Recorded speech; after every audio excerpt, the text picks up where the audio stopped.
Can you imagine, right? How wound up these guys are to talk to you, how excited they are. This is what I do, and they are excited.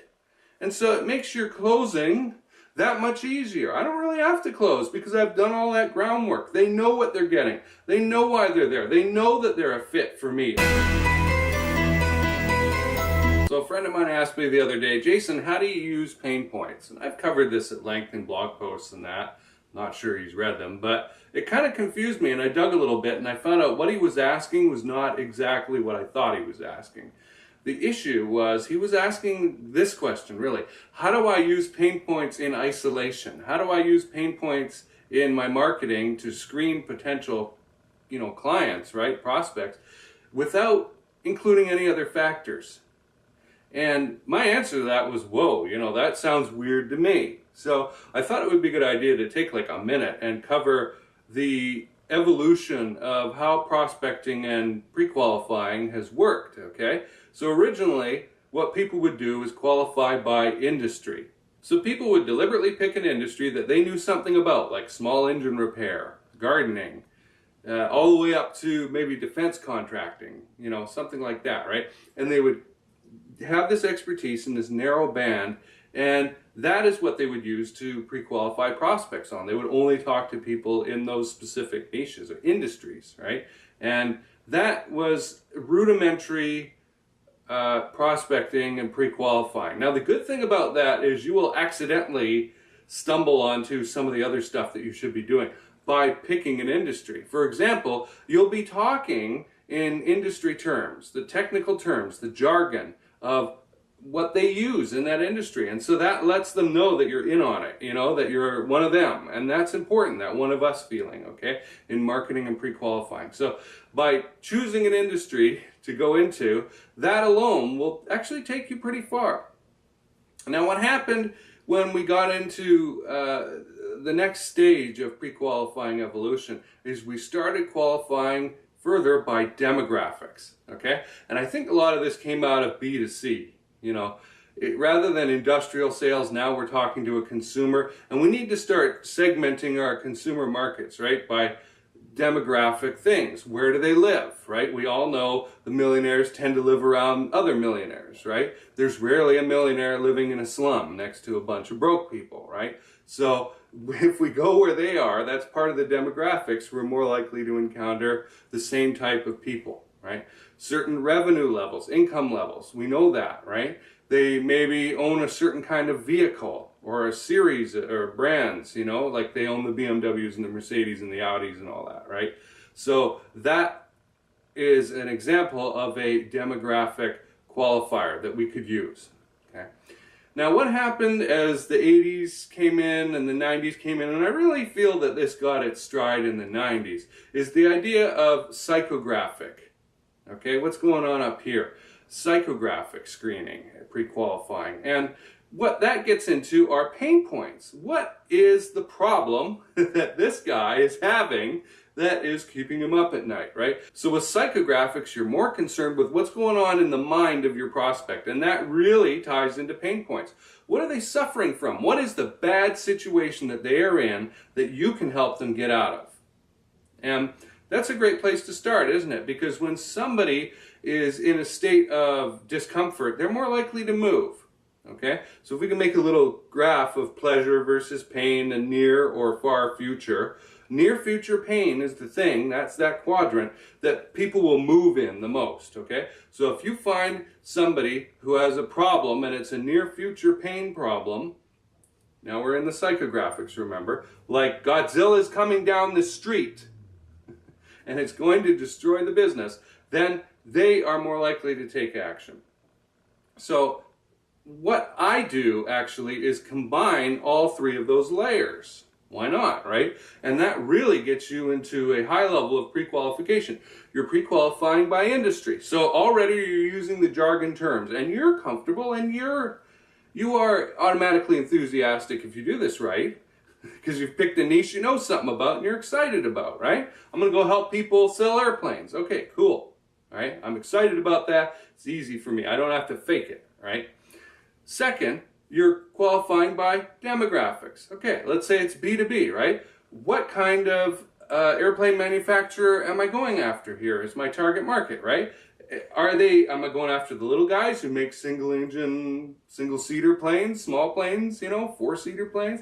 No, I want to go after Boeing, let's say, right? That's a demographic qualifier.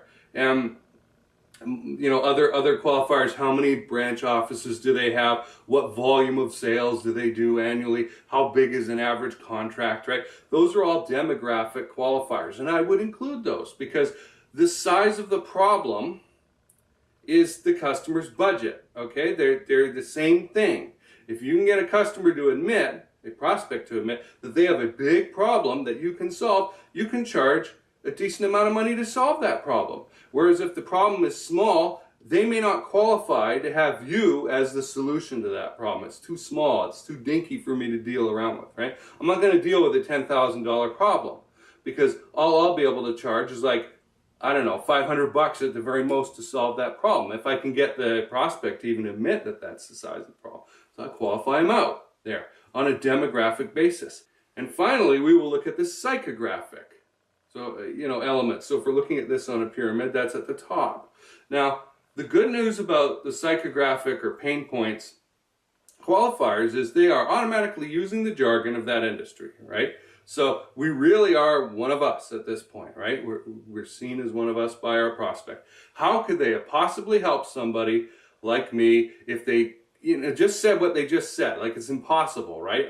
They have to have helped somebody in my situation, or else they wouldn't know that. So that is a fast way of generating that trust, to get over the trust hurdle. There is a trust hurdle that you have to get over when you're qualifying and beginning to sell. Otherwise, that prospect will clam up and they will never share with you what's truly going on in their business. Now, they will never share 100% of what's going on, okay?